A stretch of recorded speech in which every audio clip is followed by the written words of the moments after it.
woman, Jennifer, what done? If young area chuba, got in the one of me.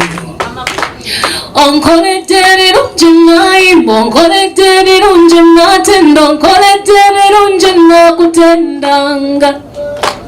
On collected it on Janitagambika. My name is Rachel Ntaate. This is Gabby and the other is Rachel. Yes. Nice to hear that. Her manager, and I make sure she gives you quality whenever you see it. Let us pray. Our Father, who art in heaven, hallowed be thy name. Thy kingdom come. Thy will be done on earth as it is in heaven. Give us unto this day our daily bread, and forgive us our trespasses, as we forgive those who trespass against us. Lead us not into temptation, but deliver us from all evil. For thy Lord is the kingdom, the power, and all the glory. Njebaliza Katonda kubanda banga mukisa gwa ddala okusingira byonna kuba neetunuulira nga sigwanidde. So ne mmanya nti mu kyo kiri nti teyannonda lwa kugwanira kwange, yannonda olw'obutuukirivu bwe. Ng'amanyi nti newankubadde situukiridde newankubadde sigwanidde, ajja kumakinga sure nti mu byantumye ndituukirira mu byo, kyantumye okukola kirituukirira, and nange ng'omuntu ajja kuntetenganya alabe nga nange obwakabaka bw'engulu sibusobola. Ekiwalonze Pastor Twina okubeera okumpi olwaleero. Pastor Twina sinze namulonze Mukama yamulonze. But away from that, he's my friend.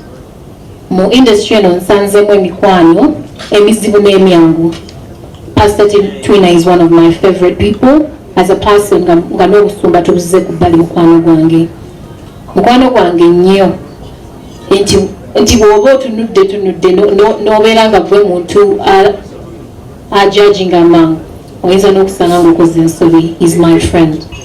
Ekivvulu kino si kivvulu ky'abalokole, kivvulu ky'abantu ba Mukama. Ate awo we bajogedde bwetyo buli kinoomu omulokole n'atali aba muntu wa Mukama. The show is being organized era abali musumba ayogedde ntuli mu kusaba ne Mukama alina orders ezize, alina bwagamba nti kati wano njagala ndabe kino. So ennyimba nnungi nnyo ze bayimba abamu nga nnungi ddala olimo oluwulira ne lunyuma, naye si kwolwo nkwolwo bagenda bbamu bangi nnyo mu audience era nga nabo bazze nga gwe bozze nga banonye Mukama Katonda. No, I'm not married. Vivian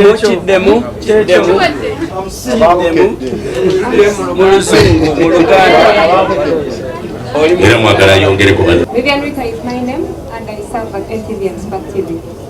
It's not a surprise for Jakura Bandogoya Spark or NTV on the backdrop or on your tele sponsoring Gabby Ntaate, Pastor Bon, she's an OG.